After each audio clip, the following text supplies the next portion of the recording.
Hey guys, how y'all doing today? Y'all having fun? Well, you're gonna have more fun this afternoon, so the best is yet to come. So guys, my presentation today, like Dr. Brock said, is gonna be about my journey so far. And to put this in a little bit of perspective, 10 years ago, I was sitting right where you are. I was right there in 5th, 6th grade, going to these kind of outdoor things, trying to figure out what I wanted to do with my life. And, I didn't think it, at your age, you're probably not thinking, I got time. But, next thing you know, you're going to find yourself, being, in 12th grade, being seniors, about to graduate, not really, maybe some of y'all not really sure about what y'all want to do, or what y'all have a passion about. So I'm going to kind of share with y'all how I got to basically that decision for me, and how basically the steps have progressed. So anyway, but all this is to show you, why conservation is cool. So it's really a fascinating field. You get to do a lot of crazy, cool stuff, which we'll get into, and it's just awesome to be a part of. So anyway, so my history, I grew up in a small town in East Texas. We've got a lot of big trees, a lot of big pine trees. Looks nothing like here. Y'all got big mountains and deserts and stuff. Me, I got mosquitoes and humidity and pine trees. So no mountains where I come from, but regardless, I grew up hunting and fishing and camping and doing all of that kind of stuff when I was when I was young, growing up. And I loved it a lot. And maybe some of y'all in here, like to hike or hunt or fish. How many people, hunt and fish in here? Okay, good. That's good. That's a lot of people. How many like going outdoors and hiking and stuff? A lot of y'all? Okay. Well, I liked it a lot. And I didn't know what I was going to do when I graduated high school, and what I was going to do with my life, but I knew I wanted to do something in the outdoors. I loved it a lot. I loved dealing with wildlife, just being out there.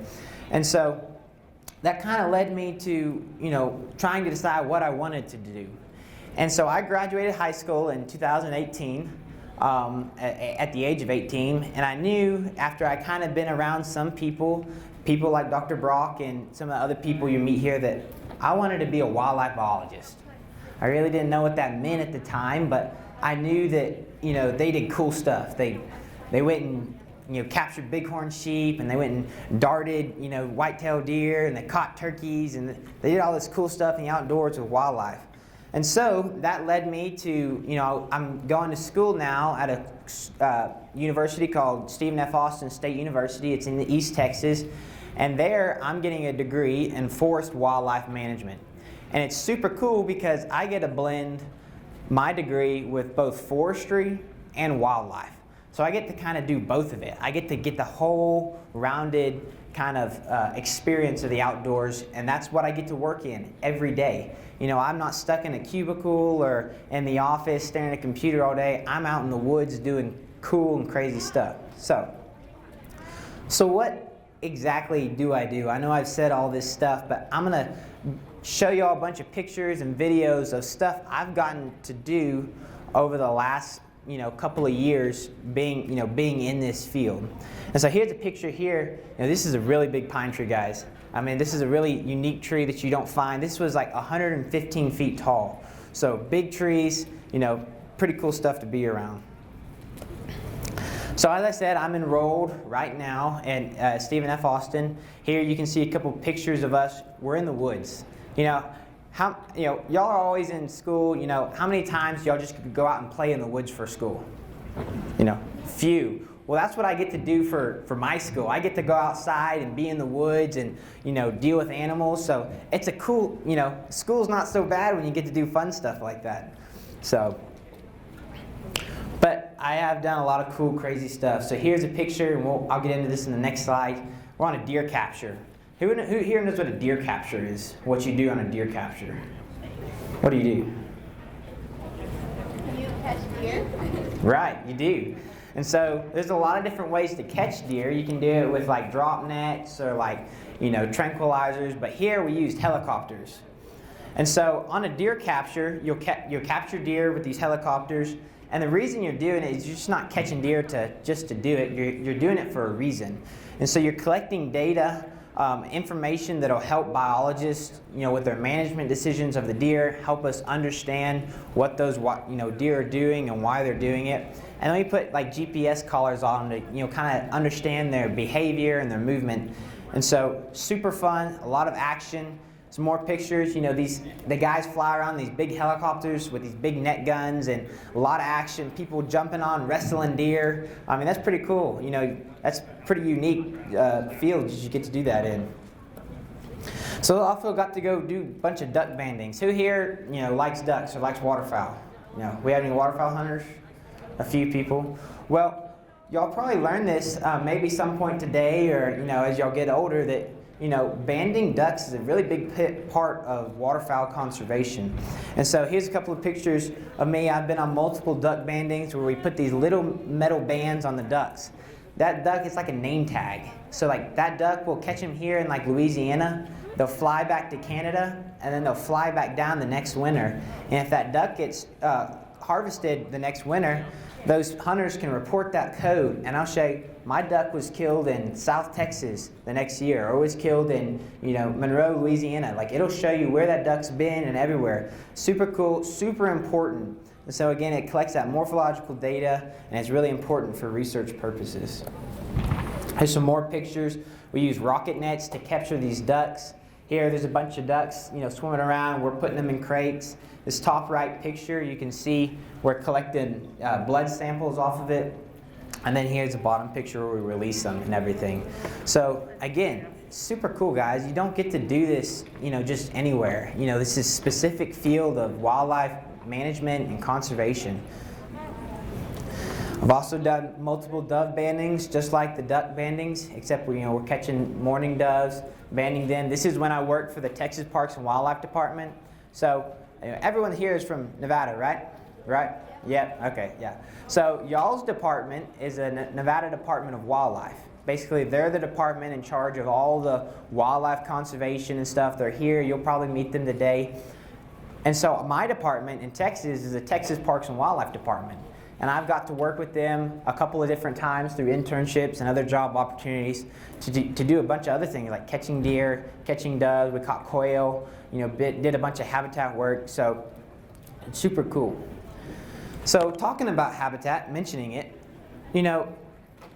everyone wants to get into the wildlife field to work with wildlife, right? Everyone wants to go work with deer and ducks and elk and mule deer and all that stuff. Well, did you know that over 75% of all wildlife work has nothing to do with wildlife? It doesn't. Most of it has to do with the habitat. Dealing with wildlife is a really small part of conservation. And you can go ask any biologist in the convention center, anyone in the Nevada Department of Wildlife, they will tell you that it's all about the habitat, guys. If we don't have the right habitat for elk or bighorn sheep or mule deer or whitetails or ducks, we're not going to have any wildlife. So it's making sure that we have good, important habitat for our wildlife to sustain them in the future. And so I've done a lot of habitat work in my career so far. Doing transect surveys, measuring volume, density of plant species, crawling through thorny scrub, trying to get measurements. Then you also get to do a bunch of cool stuff like this bar picture. There's a bunch of fire here. Who likes to burn things? Yeah, that's right. Everybody likes to burn things. So if you get into this field, you get to burn stuff for a job. They'll give you fire and they say, go burn this. And you're like, yes, sir, and you go do it. So it's super cool. You get to burn a lot of stuff. And wildfires, uncontrolled wildfires are not great, but if fire is used in the right manner by the right people at the right time, it is the best tool for wildlife there is. It's the cheapest, most efficient, and it's the most natural.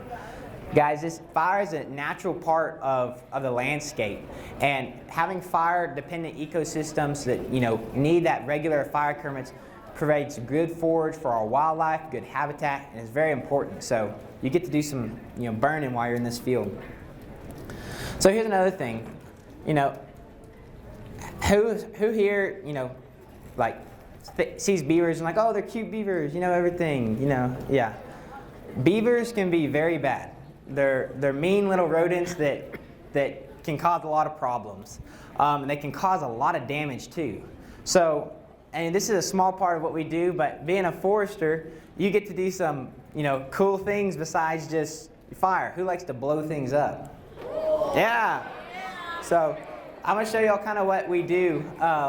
So the bad thing about beavers, guys, is that beaver dams, they block water, right? They stop the water from going out. When they do that, they start backing all this water up into other kind of places where you don't want water, and it starts killing everything. It drowns it, and it basically it destroys the habitat. So to control that, you've got to remove the beaver dam and let that water keep flowing. So here's a... Let's see. Hopefully we have sound. Y'all watch the screen.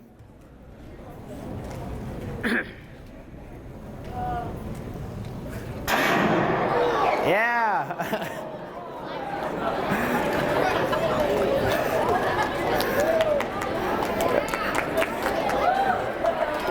So you get to burn things and blow things up. Now if that doesn't sound fun, I don't know what is, guys. Come on, that's cool. So besides doing wildlife work, guys, as I said earlier, I'm also a forester. I deal with not only the wildlife, but I deal with I deal with trees. I would deal with forested ecosystems. And again, while being a forester, you get to do a lot of burning stuff. But being a forester is pretty unique because you get to learn how to shape the land. How many of y'all have been hiking and just kind of like, it's been there, for what it is, right? It's just that it is. Well, believe it or not, a lot of the places you've been hiking have probably been managed by a forester. They look that way for a reason. And so I get to be able to shape the landscape and make it into, what's best for the wildlife. So I've done a lot of different things like harvesting timber, marking boundaries, timber cruising, geospatial stuff, making maps. And so you get to, it's super cool too because you deal with these oftentimes big equipment, and you get to be on these, it's just a super cool place to, work. You're working in the woods all the time. And so here's a picture, here's a small video of kind of the work we do. This is, we're on a logging job, and, wildlife need logging. I don't know what y'all have heard, but, we need to cut trees. Sometimes we have too many trees. And if we cut trees, we allow more sunlight to get to the ground, and that allows more food for the wildlife to grow. And so it's important. So here's one of the jobs I was working on.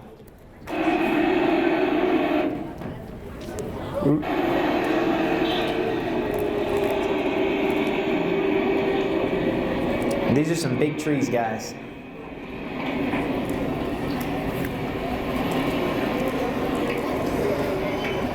They're like big Tonka trucks running around in the woods.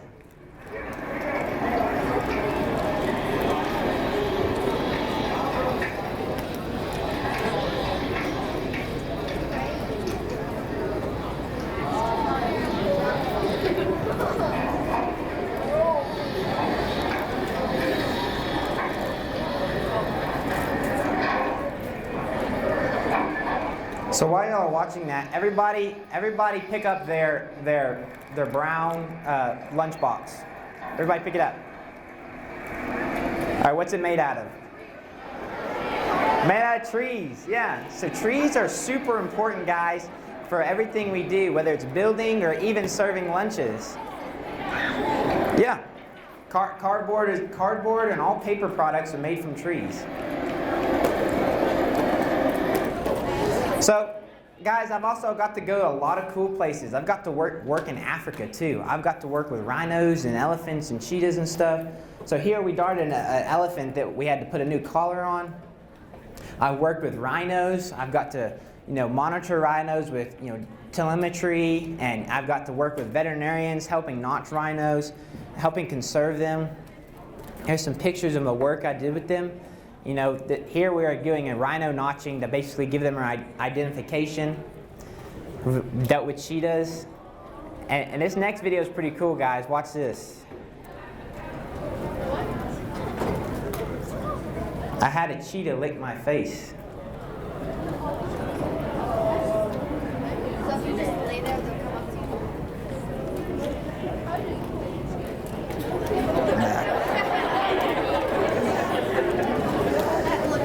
I worked with some elephants too. We had a big elephant bull break out of the reserve, and we had to get helicopters and vets and a big group of people to come get him back. And here's a picture of me. We were trying to load him on this big truck to get him back. So you get to go some cool places, guys. And sometimes the elephants can get kind of mad with you. So here's this elephant. He wouldn't back down. He just kept coming towards us. So you can get in some pretty dangerous situations too.